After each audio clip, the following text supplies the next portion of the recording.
Hello मेरे दोस्तों, मैं इंजीनियर संदीप कुमार आप सभी का आपके प्यारे से YouTube channel engineer science academy पर आप सभी का स्वागत करता हूं। दोस्तों, उम्मीद करता हूं कि आप सभी बहुत अच्छे होंगे और घर पे बहुत अच्छे तरीके से मेहनत कर रहे होंगे तथा अपने एग्ज़ाम की तैयारी कर रहे होंगे। तो मेरे दोस्तों, जैसा कि आप जानते हैं कि अब यह क्लास 10th का सीरीज चल रहा है, जिसमें हम प्रत्येक सब्जेक्ट के जो ऑब्जेक्टिव प्रश्न हैं उन सभी ऑब्जेक्टिव क्वेश्चंस को क्या करते हैं मेरे दोस्तों, देखते हैं, जो आपके बोर्ड एग्ज़ाम के लिए बहुत ही ज़्यादा क्या है, महत्वपूर्ण है। इससे पहले हमने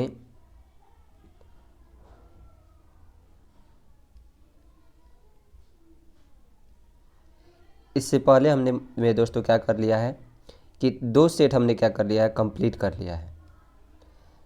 आज जो देखने वाले हैं वो उसका तीसरा सेट है, आपका साइंस का तीसरा जो सेट है, उस सेट को आज के क्लास में क्या करने वाले हैं मेरे दोस्तों, तो कंप्लीट करने वाले हैं। तो यदि आप मेरे चैनल पर नए हैं तो आप सभी मेरे चैनल को सब्सक्राइब करें तथा अपने दोस्तों के पास भी शेयर करें, जिससे उन्हें भी अपने एग्ज़ाम की तैयारी करने का मौका मिल सके। तो चलिए मेरे दोस्तों, आज साइंस के जो ऑब्जेक्टिव प्रश्न हैं उन ऑब्जेक्टिव प्रश्नों आज की क्लास में क्या करते हैं, देखते हैं। साथ साथ में मेरे दोस्तों आप सभी भी मेरे साथ उत्तर देंगे, जिससे आपको पता चल सके कि आपने एग्ज़ाम की जो तैयारी की है वह किस लेवल की है, कितना बेहतर तैयारी किया है, इससे आपको जानकारी मिल सके। चलिए मेरे दोस्तों, देखते हैं प्रश्न कि प्रकाश के अपवर्तन के कितने नियम हैं। तो प्रकाश के अपवर्तन के 2 नियम होते हैं। कितने नियम है दोस्तों, 2 नियम। अगला है दूसरा कि इंद्रधनुष का बनना किस परिघटना पर आधारित है।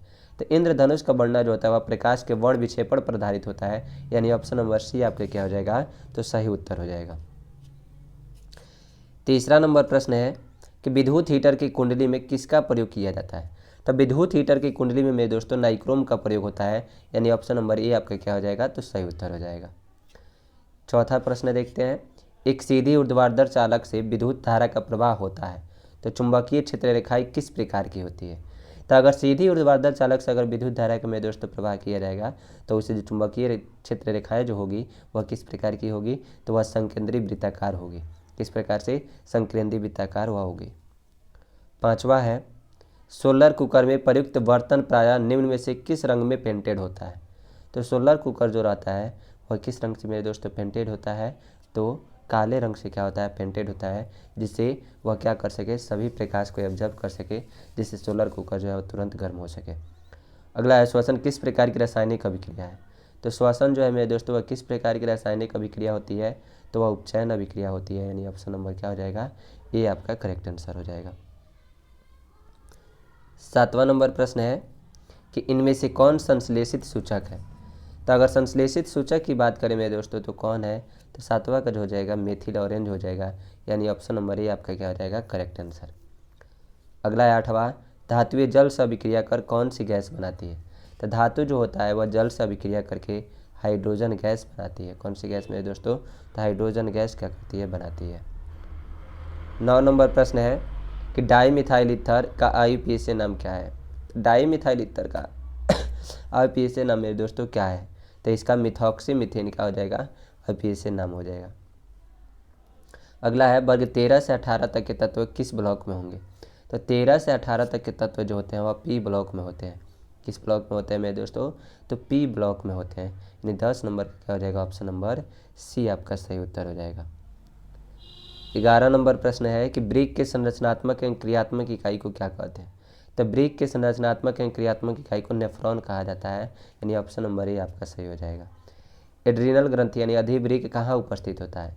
तो अधिवृक्क जो रहता है मेरे दोस्तों वह कहाँ उपस्थित होता है, तो वृक्क के ऊपरी सिरे पर क्या होता है, उपस्थित होता है, यानी ऑप्शन नंबर सी आपका सही हो जाएगा। अगला प्रश्न है, बहुखंडन द्वारा होता है जनन होता है। तो बहुखंडन द्वारा जनन जो होता है किस में होता है, तो प्लेज्मोडियम में होता है, यानी ऑप्शन नंबर बी आपका क्या हो जाएगा, तो सही उत्तर हो जाएगा। 14 नंबर प्रश्न है, द्विगुण संकरण के F2 में क्या लक्षण प्रारूपी अनुपात प्राप्त हुआ। तो 14 नंबर का जो सही उत्तर हो जाएगा वह 9:3:3:3 क्या हो जाएगा, 1। कौन से पदार्थ का अपघटन पर्यावरण में नहीं हो सकता है। तो किस पदार्थ का अपघटन मेरे दोस्तों पर्यावरण में नहीं हो सकता है, तो प्लास्टिक का नहीं हो सकता है, बाकी सूखे पत्ते का हो सकता है, मृत जीव का हो सकता है, भोजन का भी हो सकता है। अगला है निम्न में से कौन जल संग्रह करने की पुरानी व्यवस्था है। तो जल संग्रह करने की मेरे दोस्तों पुरानी व्यवस्था खादिन भी है, बंदारस भी है, बंदिश भी है। इनमें से क्या हो जाएगा, सभी आपका सही उत्तर हो जाएगा। अगला है अपर्याप्त वायु में जलने के कारण कार्बन क्या बनाती है। तो अपर्याप्त वायु में जलने के कारण कार्बन जो होती है वह कार्बन मोनोऑक्साइड बनाती है। अगला प्रश्न देखते हैं 18 नंबर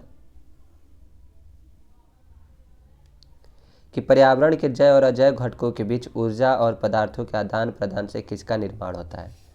तो इसका जो सही उत्तर हो जाएगा वह पारितंत्र हो जाएगा, यानी ऑप्शन नंबर क्या हो जाएगा, ये आपका सही उत्तर हो जाएगा। 19 नंबर है जीवों की उत्पत्ति से पहले पृथ्वी का वातावरण कैसा था। तो जीवों की उत्पत्ति से पहले पृथ्वी का वातावरण जो था वह अपचायक था। कैसा था, अपचायक था। 20 नंबर प्रश्न है कि नर युग्मक और मादा युग्मक के संलग्न को कहते हैं। तो नर युग्मक और मादा युग्मक के संलग्न को निषेचन कहा जाता है, यानी ऑप्शन नंबर 20 सही उत्तर हो जाएगा। शरीर का तापक्रम कहाँ नियंत्रित होता है। तो शरीर का तापक्रम जो होता है वह हाइपोथैलेमस में नियंत्रित होता है, यानी ऑप्शन नंबर डी सही हो जाएगा।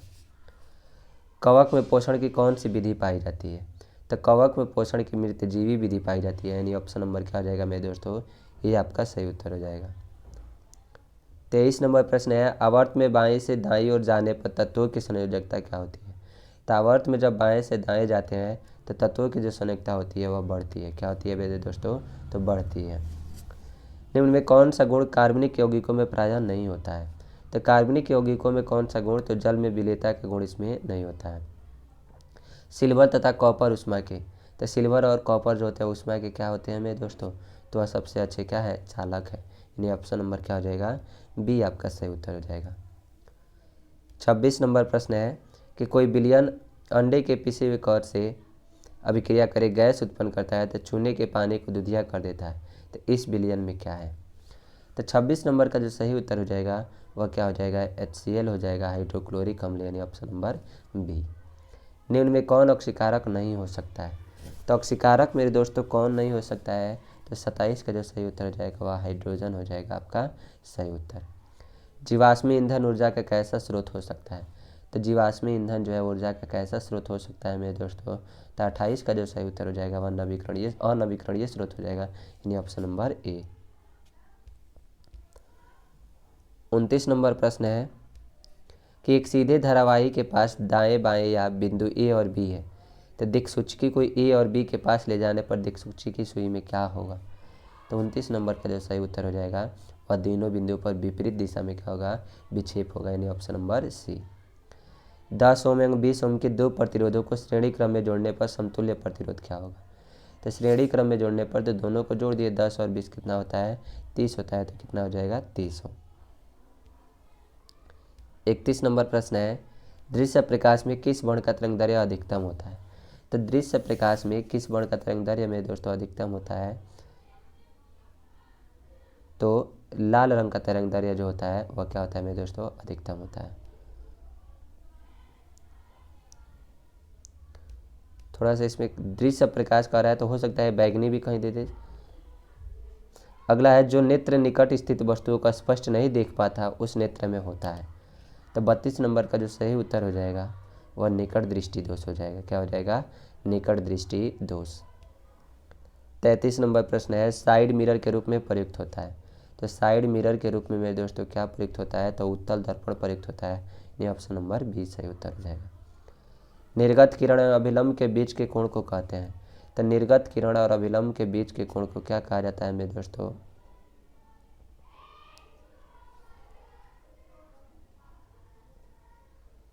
तो 34 का जो सही उत्तर हो जाएगा वह क्या हो जाएगा, निर्गत कोण हो जाएगा। अगला प्रश्न है एक स्वस्थ मानव नेत्र के लिए निकट तथा दूर बिंदु क्रमशः होते हैं। तो इसका जो सही उत्तर हो जाएगा मेरे दोस्तों क्या हो जाएगा, 35 नंबर का। तो 35 का जो सही उत्तर हो जाएगा 25 सेंटीमीटर है, क्या हो जाएगा, अनंत हो जाएगा। न्यूनतम 25 सेंटीमीटर और अधिकतम क्या होता है, अनंत होता है। आमीटर को विद्युत परिपथ में कैसे जोड़ा जाता है।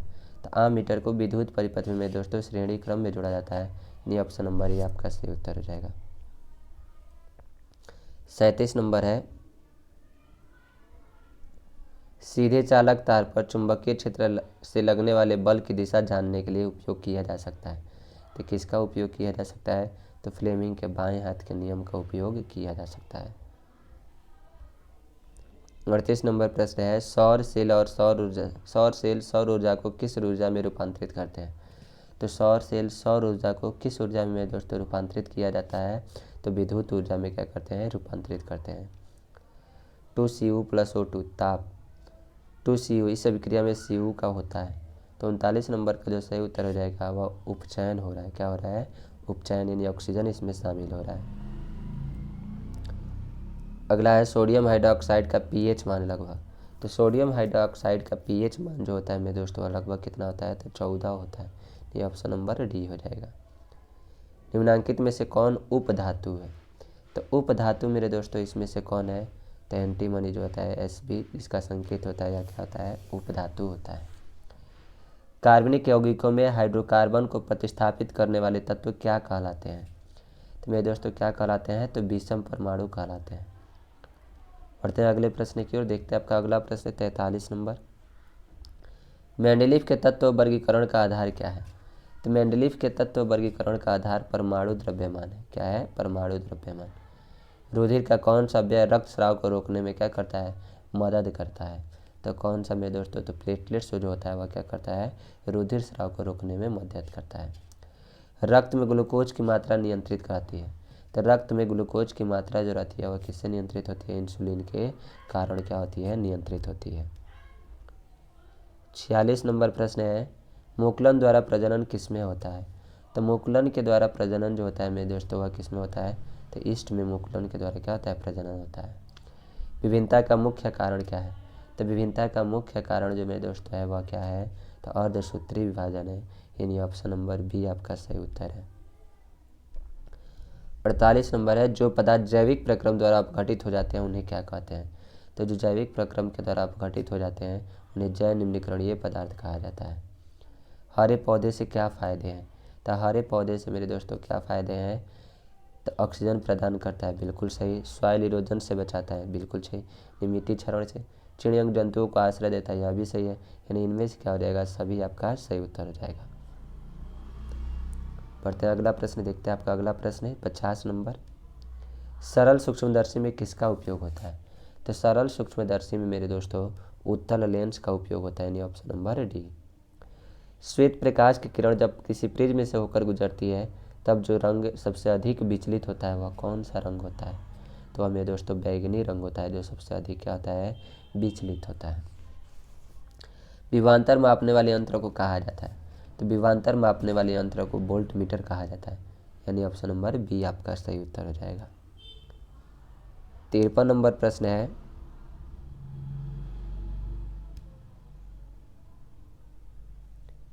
विद्युत जनित्र में यांत्रिक ऊर्जा को किस ऊर्जा में परिवर्तित किया जाता है? तो विद्युत जनित्र में यांत्रिक ऊर्जा को प्रकाश ऊर्जा में परिवर्तित किया जाता है। ऊर्जा के सभी रूप में अनंत स्रोत किसे माना जाता है? तो ऊर्जा के सभी रूपों में अनंत स्रोत किसको? तो सूर्य को माना जाता है। वे अभिक्रियाएं जिनमें अभिकारकों के बीच आयनों का आदान प्रदान होता है उन्हें कहते हैं। तो जिनमें आयनों का आदान प्रदान होता है मेरे दोस्तों उसको क्या कहा जाता है? तो उसको द्विविस्थापन अभिक्रिया कहा जाता है, यानी ऑप्शन नंबर सी हो जाएगा। अगला है 56 नंबर। जठर रस का pH मान लगभग। तो जठर रस का pH मान जो होता है मेरे दोस्तों वह क्या होता है? तो 1.2 होता है। कौन सा धातु कमरे के तापमान पर तरल अवस्था में पाया जाता है? तो कह रहा है कि अधातु। कौन सा मेरे दोस्तों? अधातु। तो 57 का हो जाएगा ब्रोमीन। धातु पूछता है तो मरकरी। निम्न में से कौन कार्बनिक यौगिक सोडियम से अभिक्रिया करता है? तो कौन सा कार्बनिक यौगिक सोडियम से अभिक्रिया करता है? तो वह एथेनॉल जो होता है वह सोडियम से क्या करता है? अभिक्रिया करता है।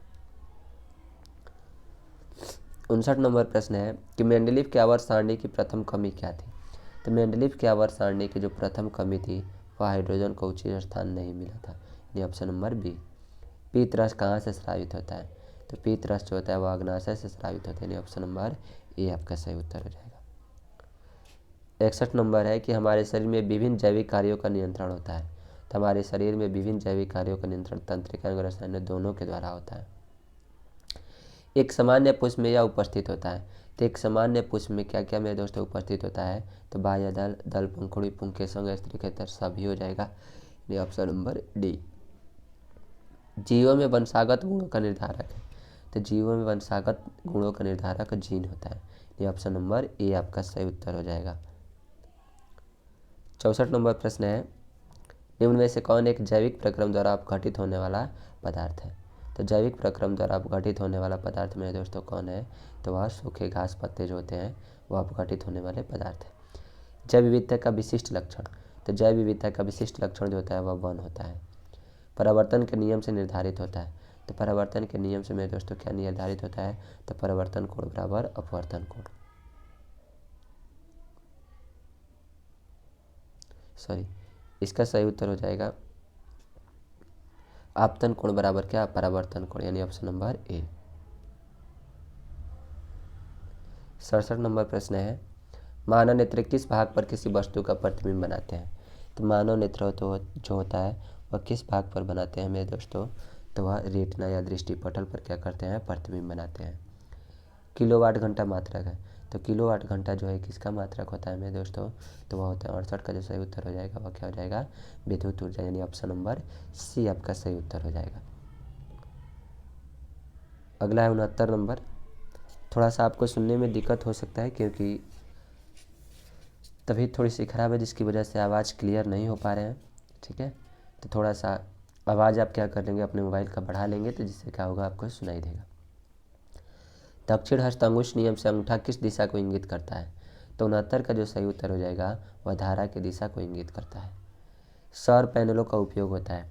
तो सौर पैनलों का जो उपयोग होता है मेरे दोस्तों वह मुख्य ऊर्जा स्रोत के रूप में क्या किया जाता है? उपयोग किया जाता है। आखिरी के 10 क्वेश्चन जो है उसको अब देखते हैं। वे अभिक्रियाएं जो दोनों दिशाओं में अग्रसर होती है कही जाती है। तो जो दोनों दिशाओं में अग्रसर होती है उन्हें क्या कहा जाता है? तो उत्क्रमणीय कहा जाता है। इनमें से कौन दुर्बल अम्ल है? तो दुर्बल अम्ल मेरे दोस्तों कौन है? तो ऑक्जेलिक अम्ल जो है वह क्या है? दुर्बल अम्ल। अधात्वीय आवर्त सारणी में किधर पाई जाती है? तो अधात्वीय आवर्त सारणी में मेरे दोस्तों दाईं ओर पाई जाती है। किधर? दाईं ओर। अगला है 74 नंबर कि साबुन के अणु लंबी श्रृंखला वाले कार्बोक्सिलिक अम्लों के कौन से लवण होते हैं? तो 74 का जो सही उत्तर हो जाएगा ए और बी दोनों हो जाएगा, यानी ऑप्शन नंबर सी। वर्ग 1, 2 और 13 से 17 तक के सभी तत्व कहे जाते हैं। तो 75 का जो सही उत्तर हो जाएगा वह प्रतिनिधित्व तत्व हो जाएगा, यानी ऑप्शन नंबर सी। पतियों में गैसों का आदान प्रदान कहाँ होता है? तो पतियों में गैसों का आदान प्रदान जो होता है वह रंध्र में होता है, यानी ऑप्शन नंबर बी। अगला है 77 नंबर, प्रकाश अनुवर्तन गति के अंतर्गत पौधों कौन सा भाग आता है? तो 77 का जो सही उत्तर हो जाएगा वह क्या हो जाएगा? तो प्ररोह और पतियाँ दोनों हो जाएगा, यानी ए और बी क्या हो जाएगा आपका? दोनों। पुष्पी पौधे में लैंगिक जनन किसके द्वारा होता है? तो पुष्पी पौधे में लैंगिक जनन फूलों के द्वारा होता है, यानी option number C. Second last question देखते हैं, जीवों की उत्पत्ति से पहले पृथ्वी का वातावरण अपचायक क्यों था? तो 79 का जो सही उत्तर हो जाएगा प्रकाश संश्लेषण में ऑक्सीजन छोड़ने वाले जीव नहीं थे, इसीलिए वातावरण अपचायक था। हरे पौधे क्या कहलाते हैं? तो इसका जवाब आप कमेंट बॉक्स में ज़रूर देंगे कि हरे पौधे जो होते हैं मेरे दोस्तों क्या कहते हैं। तो मेरे दोस्तों आप सभी ज़रूर जवाब देंगे कि आपने कितने सही प्रश्नों का क्या दिया है मेरे दोस्तों, उत्तर दिया है, जिससे आपको पता चल सके कि आपने 80 में कितने सही प्रश्नों का क्या किया है? उत्तर दिया है, और आपके एग्ज़ाम की तैयारी पता चल सके। चलिए मेरे दोस्तों आज के लिए इतना ही, फिर मिलते हैं आप सभी के साथ नेक्स्ट क्लास में। जय हिंद।